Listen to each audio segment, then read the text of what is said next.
এবার আপনারা বলেন, যদি নামাজ না পড়েন নূর কি আসবে? কথা বলেন দেখি। নামাজ না পড়লে নূর আসবে না। আর নূর যদি না আসে নবী কি চিনবে?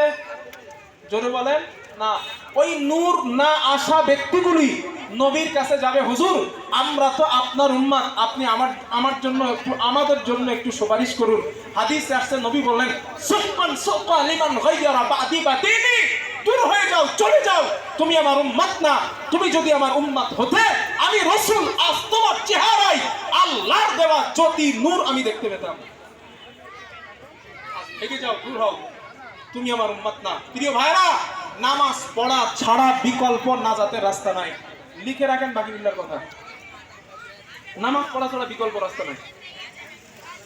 নামাজ না পড়লে জাহান্নামে যেতে হবে 100%। একদম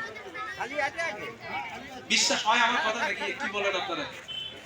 100%? আচ্ছা, বিশ্বাস তো হইলো আপনাদের। এখন নামাজ পড়া যাবে ইনশাআল্লাহ? এখন যদি নামাজ না পড়ে কবরে যান, কবরে তো শাস্তি আছে, সব কথা বলার সময় পাবো না, তবে জাহান্নামের শাস্তি কয়েকটা বলি। আল্লাহ তাআলা আয়াতটা কি বলছিলাম? জাহান্নামীরা বলবে আমরা দুনিয়ায় নামাজি ছিলাম না তাই জাহান্নামে আসছি। এই কথা বলবে না, লাম নাকু মিনাল মুসাল্লিন, আমরা মুসল্লি ছিলাম না, নামাজি ছিলাম না।